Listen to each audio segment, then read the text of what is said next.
সৌন্দর্যের চাইতে ওই সৌন্দর্য, তার যে স্থান, সেই স্থান অনেক ঊর্ধ্বে।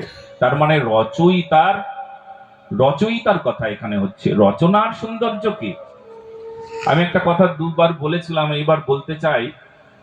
দুটো ভাগবত কথায় বলেছিলাম যে এক সাধু সুন্দর এক রমণী এক স্ত্রীকে দেখছিলেন, বড় সুন্দর সেই স্ত্রী। দেখেই যাচ্ছেন, দেখেই যাচ্ছেন, দেখেই যাচ্ছেন, হা করে দেখছেন, মুচকি মুচকি হাসছেন দেখে। স্ত্রীকে দেখছেন, অন্যান্য ব্যক্তি তো রেগে যাচ্ছেন, আর এই সাধু তো ভণ্ড আছে, এই স্ত্রীর দিকে তাকিয়ে আছে, সুন্দরী মহিলার দিকে তাকিয়ে আছে। এই সাধু, ভণ্ডামি না?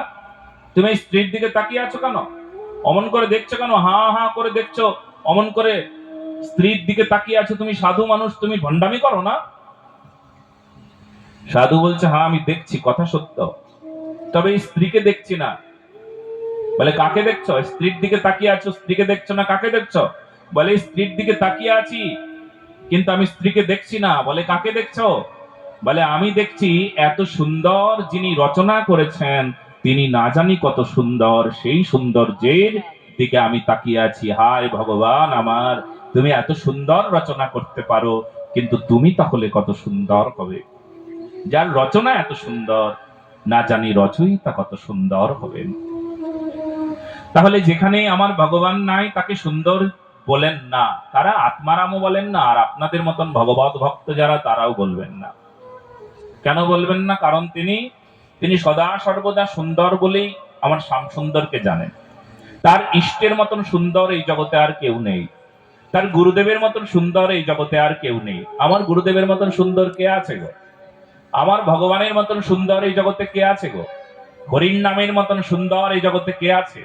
আমার ধাম বৃন্দাবন, আমার ধাম নবদ্বীপ, তার মতন এই জগতে আর কে আছে গো? এই জগতে আর তার মতন কেউ নেই, তার তুলনা নাই। আহা, তো সেই জন্য নাম ধাম ভগবত স্বরূপ, ভগবত কৃপা, এই তার মতন সুন্দর জগতে নাই। কিন্তু তাছাড়া আর কত সৌন্দর্যকে নিয়ে মানুষ মুক্ত হয়ে যায়, মেতে থাকে, মন লাগে, আর যখন মন লাগে তখন দুঃখ পায়। যত্র রাধা নাস্তি তত কিম সুন্দর, যেখানে আমার রাধা নাই সেটা অন্যের কাছে সুন্দর হতে পারে, কিন্তু যদি তুমি সেখানে মন দিয়ে দাও তাহলে তার নাম অপরাধ। এই আত্মারাম মুনি, আত্মারাম মুনি সদা সর্বদা ধ্যানে নিমগ্ন থাকেন, ধ্যান করেন, আর এই জড় জগতে কিছুতেই নামতে চান না। কিন্তু এই জড় জগতেই যদি কখনো কোনো সময় ভাগবতী কথার এমন বর্ষা বইতে থাকে,